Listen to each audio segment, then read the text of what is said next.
So you can move your opponent to the back court and you can hit that beautiful smash. But when it comes to moving your opponent to the front court and hitting that perfect drop shot, you either hit it too high, too low, or sometimes maybe you don't hit it at all.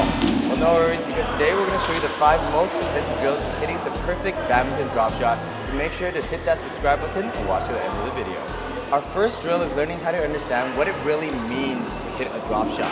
No, it's not some fancy different technique. It's exactly the same as hitting your clear and hitting your smash, just lighter. So what we're going to be doing for this drill is first we're going to be hitting some stick smashes from the doubles line back here. We're going to hit a few stick smashes, and after we hit a few stick smashes, we're going to go into a lighter version of the stick smashes, and that's going to be our drop shot. So first, let's start with our stick smashes.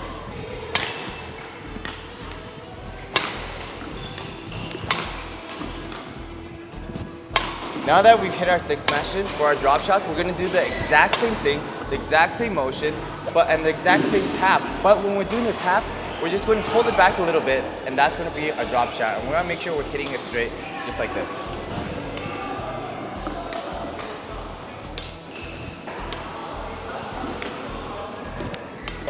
So when you're practicing this drill, just think of it as a smash, a light smash, but at the end, you're just holding it back, and that's going to be your drop shot. You want to make sure you're still contacting the bird quickly because you don't want very floaty drops.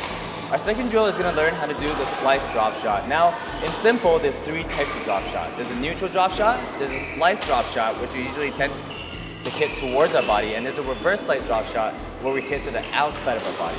And for this, we're going to learn how to hit the slice drop shot for more deception and more speed.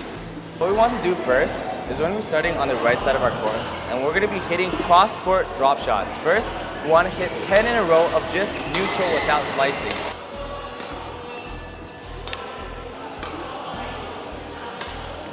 Now that we've hit the 10 neutral ones, we're going to hit 10 and slice as hard as we possibly can. When you're doing this drill, focus on having a fast pre-swing or deception and following through your shot to control your shot more. Now that we have the feeling of what it's like to hit the neutral shot and what it's like to hit the slice shot, in order to hit a proper slice shot, we're going to do a 70 to 30 ratio. So 70% hitting and 30% slicing. And when you're slicing, you want to feel as you're really wrapping around the bird to hit it forward. It's going to look like this. Third drill is the reverse slice variation of this, and it's going to be the exact same in terms of practice, but the swing is going to be slightly different. So first, we're going to be starting here and hitting cross-court drop shots with just a neutral shot hit, and it's going to look like this.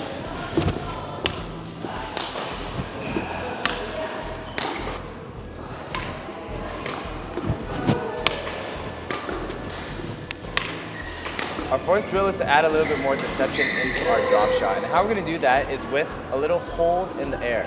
So when you have a little hold in the air for air time, your opponent doesn't know when you're going to hit. You hit right away, you hold and hit, you hold longer and hit, and that's what creates deception most of the time. So for this drill, what we're going to do is first start in our neutral position, and as we move back, our feeder is going to serve for us. We're going to do a little hop. And in the air, we're going to focus on holding this position before we hit that drop shot. It's going to look like this.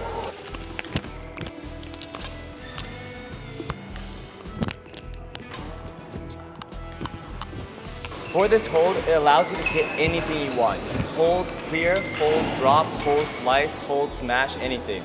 Like this. You can hold clear, you can hold drop, you can hold smash, hold reverse slice drop, hold cross-court clear. When you're doing the hold, you have to really make sure that you are in position enough and that your center of gravity is stable, so that when you come up, you're very steady before you hit your shot. And that's also going to increase your shot speed. Our last drill